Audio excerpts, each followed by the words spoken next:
মা বোনরা অনেক ক্ষেত্রে ভালো, কিন্তু এই একটা জায়গায় এসে ভালো মানুষ হতে পারছেন না, সেটা হলো স্বামীর আনুগত্য করা।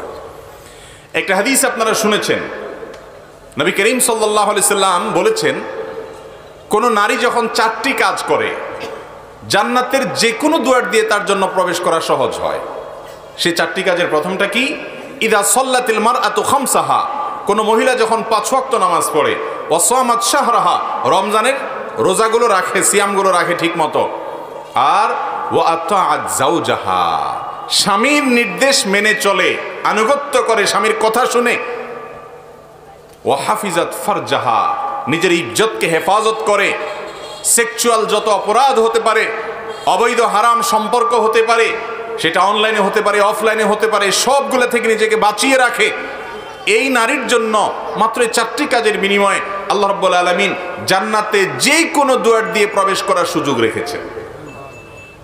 মহিলাদের জন্য জান্নাতে যাওয়া ভাই এত সহজ আল্লাহ তাআলা করে দিয়েছেন যে হারাম হালাল বাছবিচার উপার্জনের মধ্যে এই ঝামেলার কাজটা, এই কঠিন কাজটা করতে হয় পুরুষকে, মহিলার এটা পোহাতে হয় না।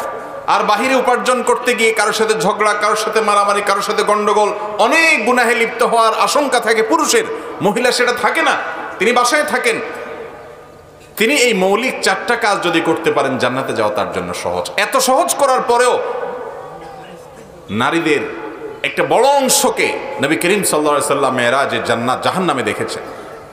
এর প্রধান কারণ হলো যে আমাদের মা বোনরা নামাজ পড়তে রাজি, রোজা রাখতে রাজি, কিন্তু তৃতীয়টা করতে রাজি না, অর্থাৎ স্বামীর আনুগত্য করতে রাজি না। নারীবাদের নামে মুখরোচক স্লোগান আমাদের মা বোনদেরকে প্রতারিত করে রেখেছে। শয়তান তাদেরকে এর মাধ্যমে ধোকায় ফেলে দিয়েছেন, প্রবঞ্চনার শিকার তারা হয়েছেন। তাদেরকে শয়তান উস্কে দেয়, সমাজের শয়তানের দোসররা উস্কে দেয়, বলে কেন মানতে হবে স্বামীর নির্দেশ। এই জন্য দেখবেন অনেক মুত্তাকি পরহেজগার মহিলারাও এই জায়গাটা এসে ধরা খেয়ে যান। আল্লাহর এক নেককার বান্দা কোন এক সালাফের কাছে, কোন এক আল্লাহর বড় এক মুখলেস এবং সালেহ বান্দার কাছে একজন মহিলা এসে প্রশ্ন করেছেন যে, উস্তাদ, আমি অনেক সালাত সিয়াম করি, নফল রোজা রাখি, রাতভর নামাজ পড়ি, সাদেকা করি, কোরআন তেলাওয়াত করি, জিকির আজকার করি, কিন্তু ইবাদতের যে স্বাদটা এটা আসলে আমি সেভাবে পাচ্ছি না, কারণটা কি? তখন তিনি জিজ্ঞেস করলেন, তোমার সাথে তোমার স্বামীর সম্পর্কটা কেমন বোন? তখন ভদ্রমহিলা বললেন যে, আমি আপনাকে জিজ্ঞেস করছি ইবাদতের স্বাদ পাই না কেন, আর আপনি আমাকে জিজ্ঞেস করছেন যে স্বামীর সাথে সম্পর্ক কেমন? তখন উনি বললেন, বোন, তোমার স্বামীর সাথে তোমার সম্পর্কটা যদি খারাপ হয়, তুমি যদি তাকে আনুগত্য করতে না পারো, তোমার মধ্যে ইগো তৈরি করে ইবলিস, এবং তুমি যদি মনে করো যে না, তার কথা কেন শুনতে হবে, সে তো আমার চাইতে অধম বা সে আমার মতোই, তাহলে সেক্ষেত্রে তুমি ইবাদতের স্বাদ পাবা না বোন। যত ইবাদত করে এটা স্বাদ পাবা না। এটা আল্লাহর পক্ষ থেকে একটা বড় পরীক্ষার বিষয়। আজকের এই সময়টাতে আমাদের মা বোনরা স্বামীকে আনুগত্য করা, শ্রদ্ধা করা, এই জিনিসটা ভুলে গেছে। যতটুকু মনে হয় আব্দুল্লাহ ইবনে মুবারক রাহিমাহুল্লাহর স্ত্রী, তিনি বা কোনো এক সালাফ এর স্ত্রী, তিনি বলেছেন, সেই যুগে বলেছেন সে যুগের নারীদেরকে যে, হে আমাদের সমাজের মেয়েরা, তোমাদেরকে বলছি শোনো, আমরা আমাদের স্বামীদেরকে, প্রজারা রাজাদেরকে যেরকম শ্রদ্ধা করত, এরকম শ্রদ্ধা করতাম। আজ সেটা হারিয়ে গেছে।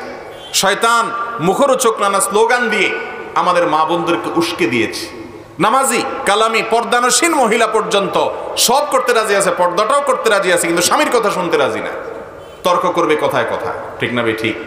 একসাথে থাকতে গেলে তর্ক হতে পারে, একসাথে থাকতে গেলে মনের অমিল হতে পারে, ঝগড়াঝাটিও হতে পারে। নবী করিম সাল্লাল্লাহু আলাইহি সাল্লামের দাম্পত্য জীবনে স্ত্রীদের সাথে মনোমালিন্য হয়েছে ছোটখাটো ইস্যুতে, বড় কোনো মনোমালিন্য, ছোটখাটো মনোমালিন্য হয়েছে, আমাদেরও হতে পারে, হওয়াটা দোষের না।